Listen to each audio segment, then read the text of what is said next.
You're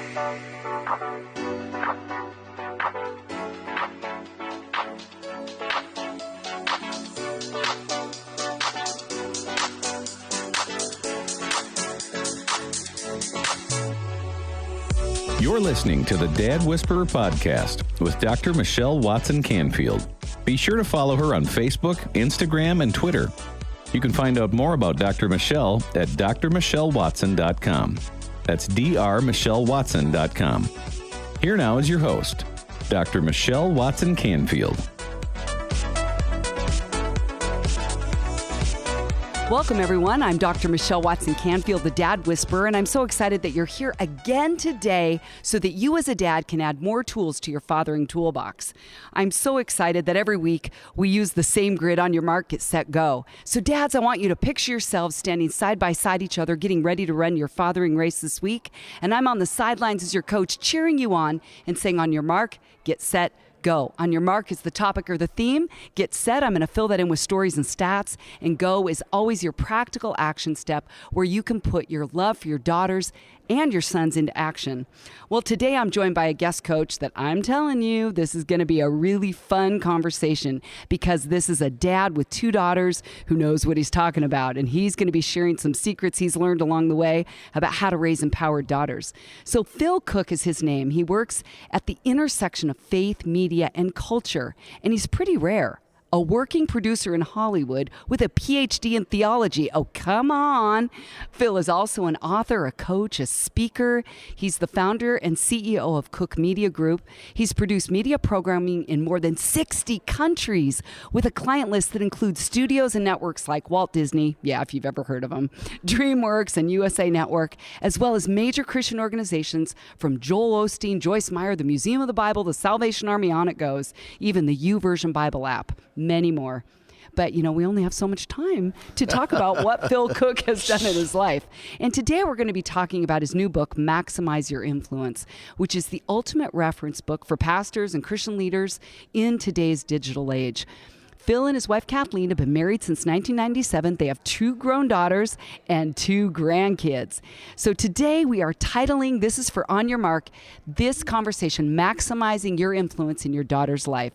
So Phil Cooke, welcome. Thank you. I'm thrilled to be here. Actually, we've been married since 77, not 97. 77. Yeah, we're really old people, so we've been around.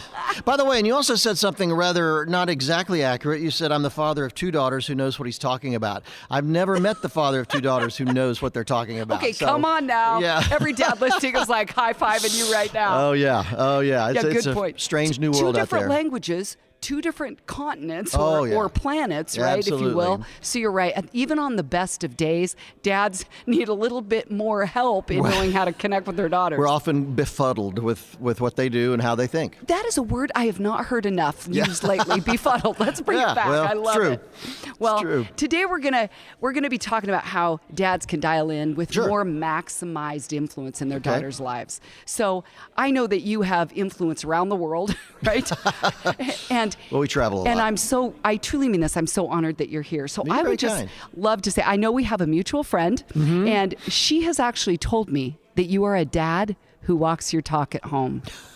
And I promise you, Phil, I have not looked forward to this interview just because of your bio, but because your friend has vetted you and said that you really come with, I would say, with a pedigree or a history, whatever you want to call it, as a dad who dials in. And so that's why I'm more than anything looking forward to talking with you. So clearly you're an accomplished and gifted creative leader. So I would love to hear how you have inspired creativity in the lives of your two daughters, because from what I understand, their creativity is off the charts. So how have you done that? Well, we have one, our oldest daughter, Kelsey, is in Los Angeles. She and her husband, Chris, are actors, and they're doing quite well. In fact, they're producing a movie right now, an independent film right now, and they're in their mid-30s. And our youngest daughter, Bailey's a musician in New York. So I have one daughter who's an actor, one's a musician. I'll probably be poor for the rest of my life. There you go. But that was the choices they made, and we're really thrilled for them. And the great thing about both of them is they're very confident. They're doing their best out there and working really, really hard. It's tough. Being a musician in this day and age is really tough, particularly when you go to a market like New York City. So I'm just amazed at how well they're doing. I don't know exactly what I did to plant that seed in them, but I think the key was when early on in their lives we gave them the opportunity to try whatever they wanted. You want to do dancing? Great. You want to do that? Our youngest Bailey started out early being a piano player, and then she started a goth rock band in junior high. What? And the only rule we had was you couldn't do any permanent damage to yourself. No tattoos. You could dye your hair any color you want. No piercings. But we gave them a lot their of hair? Other colors? Frequently. What colors? On a weekly basis. Purple, red, just orange, whatever. I am not kidding you. That is something that I think dads are going to take to the bank. If it's not permanent, let them do it. Let them do it. Let them work it out of their system, and that's a good rule. And they did. They did. They totally did. And so that makes a big difference. But I think too, the other thing was because of what I do for a living, we're making films and producing television programs. We produce programs in about 60 countries around the world. Yeah. The people that we're friends with are also highly creative. So people we'd have over for dinner, people we'd have over for coffee or just to talk or hang out with. From an early age, they got to hang out with those people, and they got to see those people. So that creative world was all they knew. Exactly. I think probably the key word is exposure. Exposing them to people and places and things that they probably could never do otherwise, I think is really critical. Really critical. That is so good. I have heard from many dads, and maybe they're just the ones in my circles, but I live in Nike country. I love live in Intel country, and a lot of science, that kind of left brain dominant world. Yep. And again, that's not all dads, but I love the fact that you're more right brain dominant. Yeah. Right? This creative, artistic bent. Yeah. What would you tell the dad who's more left brain dominant but has a daughter who's creative and artistic and wants to explore? How does he bridge that gap? It's a good question, and you're right. Spreadsheets make me slightly nauseous. I don't. I'm not the same as I'm not you. a linear guy. I had breakfast this morning with a gal whose spreadsheets just get her excited, and I just thought, oh my gosh, this is. How do you bridge the gap? If you're a left brain dude and your daughter's a right brain. I don't see any issue with that. You may not understand her world or what her passions are, what she's interested in. You know, a funny thing about our life was that a lot of this was driven by them. My wife tells the story. She probably told you on the program that when she was young, she had a trash can full of costumes, and she would go to secondhand stores, and her mom would buy her stuff, and she would just become characters and play. And funny thing, our daughters did the same thing. And so we just gave them that kind of freedom, and they'd go out and play and become princes and princesses and all kind of stuff. And so I think whether you're left brain or right brain really isn't the issue. You may not get what they're doing, and Lord knows I don't get half of what they're doing. Right. But I think the idea of just giving them that rope and giving them that freedom. Yeah. I came from an age, and I grew up in the South in Charlotte, North Carolina. My dad was a pastor. And here I am, a filmmaker. I'm a pastor's daughter, too. Okay, there you go. And but we lived in an age where I would eat breakfast in the morning, take off, and not come home until it was dark. And, now people would be arrested if they let their kids do that. But I had that freedom, and I could just go create stuff and play. And I just think it had a huge impact on my development and my growth. My dad just gave me that freedom to go. Wow. I know there's dads listening today that may be more wired, as we're talking about left brain, and want things organized and strategic and maybe reined in a little more than they're comfortable with. Plus, we live in an age where you're nervous about your kids, particularly daughters. Guys, not so much. But I think daughters, you're nervous about them, safety issues, all kind of stuff, influences. We see so much in the news today. So I understand the desire to keep them safe, keep them corralled in to a certain degree. The other thing that I think was critical when they were young is we made a conscious decision early on to be the house that everybody wanted to come to. So all of their friends, we didn't worry about them. I mean, trust me, our daughters, when they came out of the womb, they wanted to spend the night somewhere else. They've always been really independent. And they're like their dad. You said as a kid, I just took off. They would just take off on a lark. However, we decided to create the kind of house that all their friends wanted to come there. And so at any given moment, we had, Blake Lively is a good example. She's a big Hollywood star. Well, she grew up with our youngest daughter, Bailey, and she spent the night at our house tons when they were young. So there's just a lot of having that desire to be there where you could keep your eye on them kind of at a distance was really, really good. So I think there's little things you can do that make a dramatic difference. And that's what I love hearing in your stories, Phil, is that you're tucking in ideas of exposure and not just always reining in. And if it's not a permanent thing on their body, let them do it. Because I think, again, fear gets in the way. It does. Dads are afraid of legitimate That's really true. issues, and yet it's such a fine balance of really maximizing. If you're talking about your influence as a dad in your daughter's life, you've got to let her have freedom to explore some things with your guidance. That cannot be underestimated. That's brilliantly said, and it's so true. I think they just need to, and what I've discovered is, and this is because I lead creative people for a living, so we've been filming, we've spent decades filming all over the world, so I'm running film crews and television crews and media teams and creative people. One thing I've learned is if you tell somebody to do something, they'll do it because you're the boss. Right. But if you let them think it's their idea, they will knock themselves out to make it happen. They will work day and night. They will go through the fire. And so I translated that to my daughters in that I'm not constantly telling them to do this or do that.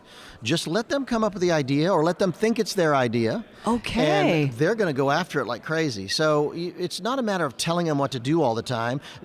Dale Carnegie wrote that classic book, How to Win Friends and Influence People, back in the 60s, I think. And people say it's, cheesy and old and corny, but the truth is I reread it every year because it's essentially how to get other people to do things that you want them to do but think it's their idea. And I mean, really, it's brilliant, that concept. It's a great concept because if Ronald Reagan was really good at this when he was president. He had a team, and one of his big focuses was let them have credit. I think he was quoted as saying, when you let other people have credit, you have no idea how far they'll go and how great they'll be. So anyway, I'm that way with our daughters. Give them that space to explore, and they've shifted in their career choices, and they've made some changes, and sometimes we were a little bit nervous about it, but let them go. And here we are at the National Religious Broadcasters Association. You all can hear the buzz in the background. And I know that you have had a lot of impact and influence already here at the conference, right?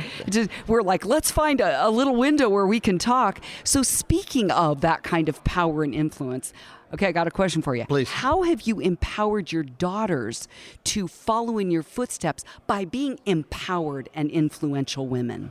Well, I think that's interesting. I don't know, this may be a weirdness about me, but I really have always enjoyed working with women. It's funny, I had a meeting last night with a team, and the leader of the team is a woman, social media company, and she was telling me the story of a client I actually referred her to about a year ago, who in their first meeting, he just said, I'm really not comfortable working with a woman. And I thought, what a weirdo this guy is. Okay, I've heard that too. So it's just nuts. There you go. I've always tilted toward working with women. I don't know if it's the way they think or I just really enjoy being around women, female leaders.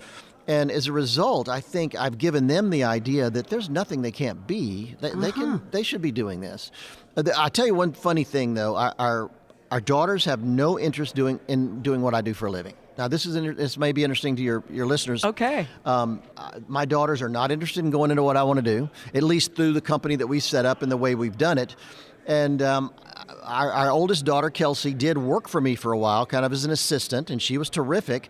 But after about 6 months, she came to me one day and she said, I think I like you better as a dad, not a boss. And she quit. She quit me. She retired. She dumped me. And so, but I thought I would really admire her guts to be able to, honesty, to come up and say that.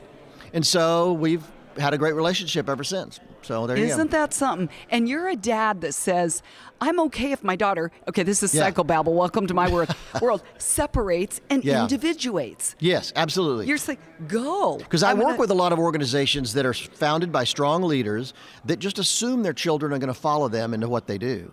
And when they don't, they consider it a betrayal. They actually shut the door on their kids. I've seen leaders that became angry that their kids wouldn't want to follow in their footsteps and do what they do. And I maybe I've seen the damage of that so many times that I realized my dad was a pastor. I didn't go into ministry. At least I didn't become a pastor. And he was okay with that. He was Or okay you're with in that. ministry. I kind of am. Within And, a cultural context, Well, I can and maybe not a steeple on the top. I could produce one television program that will reach more people than he reached in his entire lifetime of Yes. ministry. So by using the media, it's just a different ballgame. But he did not have honestly, I think my father, my mom and dad died not fully knowing what I do for a living. They could never really figure it out. And but they never pressured me to go into pastoral ministry in any way. So I'm passing that on to my daughters. Right, Run. you're not pressuring them Do your to do thing. what you want them to do. Yeah, do your Exactly. thing. Oh my goodness. Well, I'm talking with Phil Cooke. We're going to be back in a couple of minutes. Don't go away. We'll continue this conversation on how you as dads can maximize your influence in your daughters' lives. Are you a dad who has ever desired a deeper connection with your daughter, but haven't known how to go about it? Let's Talk Conversation Starters for Dads and Daughters is the very resource you need. Dr. Michelle wrote it with you dads in mind. This book will support you with scripted questions, equip you to decode your daughter, and inspire you with stories of other dads and daughters. Don't wait any longer to be the hero you want to be and that your daughter needs you to be. So, to let the talking begin, head on over to drmichellewatson.com/books and order your copy today. This book will become a favorite in your fathering toolbox and will give you the answers you've been looking for. That's drmichellewatson.com/books. Now, back to the Dad Whisperer podcast.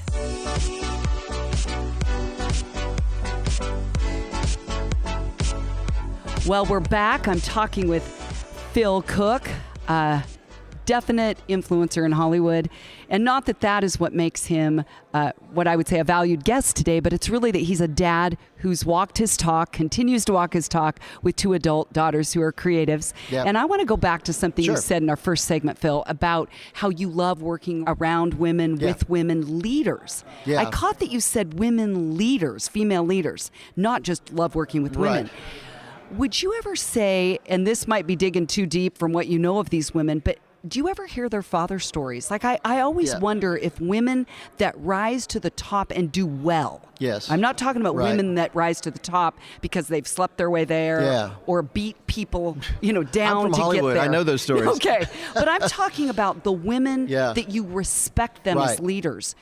I always wonder if there's a correlation between how their dads released and empowered them or those that maybe just did it despite, the Well, hand they were dealt with their dad. There's no question about that. Obviously, there's some women that I know that have become leaders despite a terrible background or a difficult childhood. Yeah. But we worked recently with Sissy Graham Lynch, Billy Graham's granddaughter, and she's Franklin Graham's daughter, and she has a fantastic relationship with her dad. And she's launching a new podcast. She's one of the rising stars of Billy Graham and Samaritan's Purse. She's doing amazing stuff. Really have great respect for her, and I enjoyed terribly working with her. And she's got a good example of both her father and her grandfather were fantastic examples to follow. Yes. So I think you're onto something. I think men need to think more about the environment they're creating for their daughters if they're going to rise and excel and do something amazing. Now, that's not to say a daughter shouldn't be a homemaker, a mom, a wife. That's one of the things I hate about this culture, that they just put that in such a negative light these days. If you're not going to be a female CEO, forget it. That's not the case at all. I think I want to give women whatever choice they want, wherever they fulfilled and feel called. I think that's important. But you're right. I think that as men, we have a real responsibility to create an environment where our daughters believe anything is possible and they could do anything. I want to go back to something else you said about how Kathleen, your wife, as a little girl would, get these trash cans and play, and how you as a little guy would be gone all day and be creative and exploring and no limits, and how much that has shaped you and your daughters. You're telling stories of them. And I think those dads listening who have younger daughters who are saying, how do I prepare them for life? Because we don't know where they're going to land. But I think so often, and I could tell stories from my life, the things that I experienced as a little girl that I was drawn to have shaped who I am today and what I've done. I believe that. And so sometimes, Dad, when you're in the trenches and, maybe, there's health issues or you have a rebellious teenager and you're thinking, I don't think this is ever going to end. I don't know how this will ever translate to something positive. How could you speak to those dads that are maybe in a really tough season with their daughters and they don't feel like they're maximizing their influence at all? Well, we had those tough seasons. Honestly, we had those tough seasons. We went through periods where, our daughters were going in a direction we didn't like, or they were hanging out with friends we didn't like, or we weren't comfortable with. And so I really understood the power of, if you come down too hard, you're going to drive them away, and that doesn't help. I'd rather win the war and lose the battle if that's necessary. So I just learned that sometimes, and by the way, let me say this, I have a great wife. My wife, Kathleen, is amazing, so I can't speak for dads who are struggling and single or having a difficult time in that department. But I'll tell you this, like I said earlier, I produced programming probably 60 countries around the world. When they were young, I was traveling a lot, but my wife stepped in and really carried the ball in those situations. So when I came back, I was super intentional. I'm not one of these people that says, you don't have to spend time with your kids, but when you do, make it really quality time. Kids don't know anything about quality time. They just know time. You need to be with them as much as you can. And so I traveled a lot, and but we just made it a real effort that she was there with them. I have to say, she's largely responsible for how great they've become. But we all go through difficult times. There's no question about it. And the kids are going to go through them, and you just got to hang with them, believe in them, pray for them, and hope that God has a bigger plan than you can see right now. Exactly. Okay, well, I've got another question for you. Okay. So, you know how your book is about digital? Yes. The digital world, digital media. And yet, I wonder if you could just speak to dads about specific ways that they could maximize their influence in their daughter's life beyond digital. Okay, that's a great question. But let me say this when it comes to digital. One of the things I would encourage dads to do, keep the computers out in the open. When your kids are young, never let them have a computer in their room. Never let them have a TV in the room. If they're going to be on the computer, I want to be able to walk by and see what they're on. I cannot overemphasize. And same then with phone.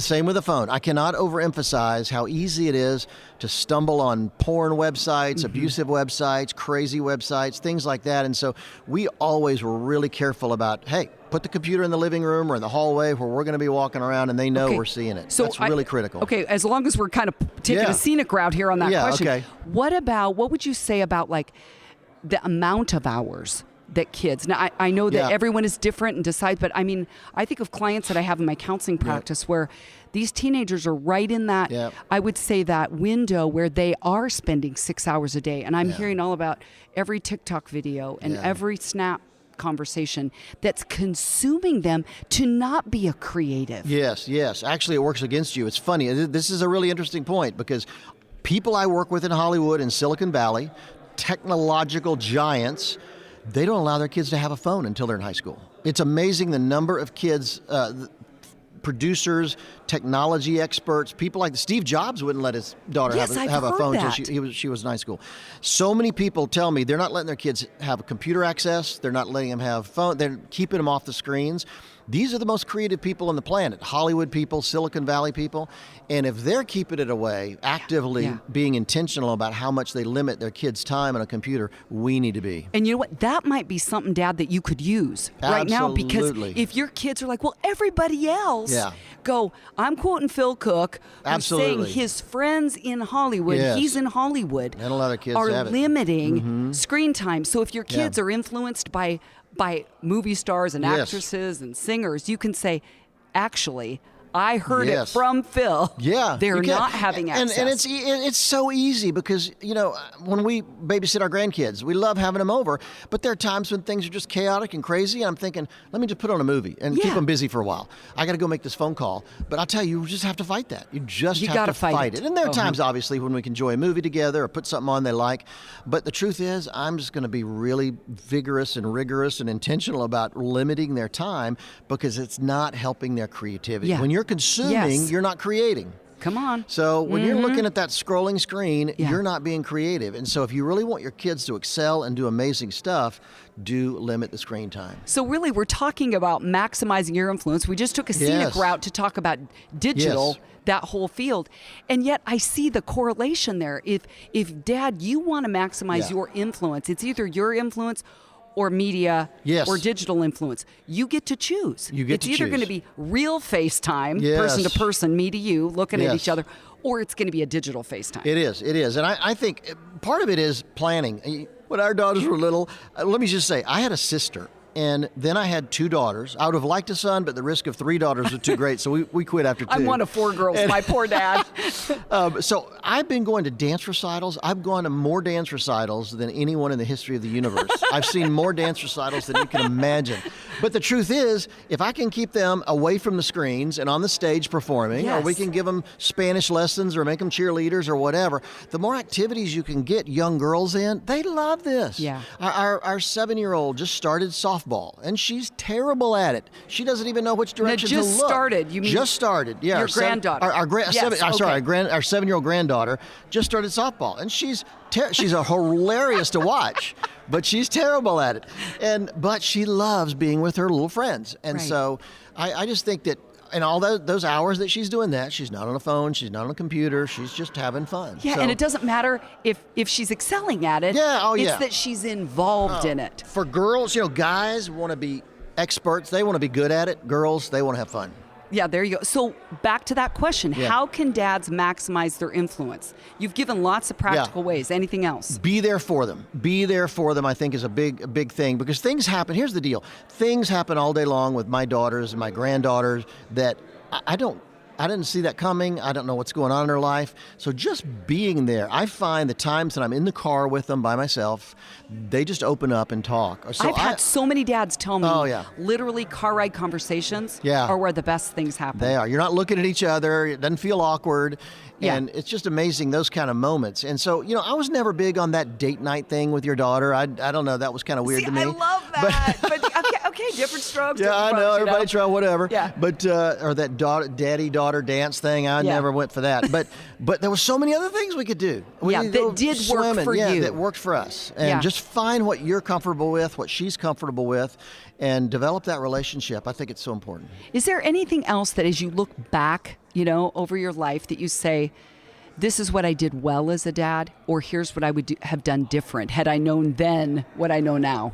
The podcast is not long enough for the things I wish I'd done differently. I mean, you look back and you see things that, oh man, I should have been there for that, or I should have done this way, or made that decision. People that say I've lived my life with no regrets are idiots, because we all have regrets, things that we'd like to do then again. Then somebody isn't looking at something Somebody's in an not paying honest way. attention.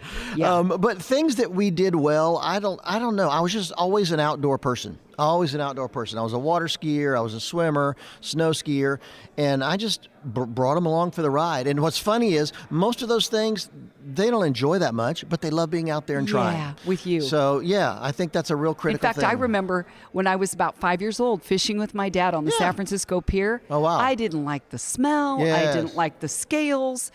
And yet it was It was dead. these special times with my dad, and then we'd always get ice cream on the way home, Yeah. so that made it worth it. But I think Oh, yeah. you're highlighting the importance of, in essence, speaking the language of your daughter Yes. and learning each one. Yes. Speaks a That's different really language. Totally different language. My 2 daughters could not be more different. And they still butt heads occasionally because of that. But you have to respect it and deal with them in 2 completely different ways. Okay, so I always end every show with this go step idea of, we've heard today so many awesome, Yep. practical, honest, vulnerable parts of your life, Phil. But if you could now give a dad listening one action step, a go step to do right now, today, to maximize his influence in a practical way with his daughter, what would you say? Find something that she's passionate about that you could be passionate about. I mean, a lot of times our daughters do things that I don't go for the prince and princess thing. I'm not a Disney fan. I don't do all this stuff. But I'm going to find one thing at least that they do that I could really get into hardcore with her. And so whether it's buy her that guitar and get it, you take lessons with her if you want to. I love that. Whatever it is, get into it with her. And when she sees you're all in, she'll get all in. And then it takes then she'll get used to, Dad's always here when I do that. Yeah. So find something she's passionate about that you can be passionate about. With my daughter, it was piano. My youngest daughter took piano. I took piano. My oldest daughter was acting. I'm not an actor, but I'm a director. So I You could go were to class. involved. I was involved. I could speak that language. So when they find that you're really interested in stuff they're interested in, let me tell you, that really opens doors. You know what? I have never heard a dad say, do it with her. Yeah. I've heard usually support her to take the lessons, support what she's in, but not the do it with her Do it part. with her, yeah. I love that. Fun. What an awesome way to end. How can people get a hold of you if they want to connect with you Cooke and find your is my blog. book? Phil Cooke, philcooke.com. I'm Cooke with an E. Yeah, Cooke with an E. philcooke.com is where everything is. My blog is there. I'm social media at Phil Cooke. And you can email me, reach out to me at that point. So it'd be great. I'd love to hear from him. Get his book, Maximize Your Influence, How to Make Digital Media Work for Your Church, Your Ministry, and You. Well, Phil Cooke, it's been an honor to have you here. This has been great. Thank you so much for joining me today here with all the noise in the background, but we've heard your voice loud and clear. Well, I'm Thank Dr. you. Michelle Watson Canfield, the Dad Whisperer, signing off, dads, and encouraging you to make today a day where you intentionally and consistently invest in pursuing your daughter's hearts. Go, dads. Thanks for joining us for another edition of the Dad Whisperer podcast with Dr. Michelle Watson Canfield.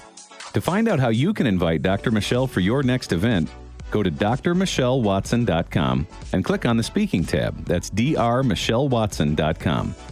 Dr. Michelle loves bringing practical insights she gleaned over the past few decades to audiences of teenagers, young adults, men's groups, or women's forums. Once again, go to drmichellewatson.com. That's drmichellewatson.com for more information on the books, resources, and blogs that she has available. Remember, you can listen to the Dad Whisperer podcast on Stitcher, Spotify, Google Play, and Apple Podcasts. And we'd appreciate it if you'd subscribe and leave us a review. Thanks for joining us today, and we'll see you again on the next edition of the Dad Whisperer podcast with Dr. Michelle Watson Canfield.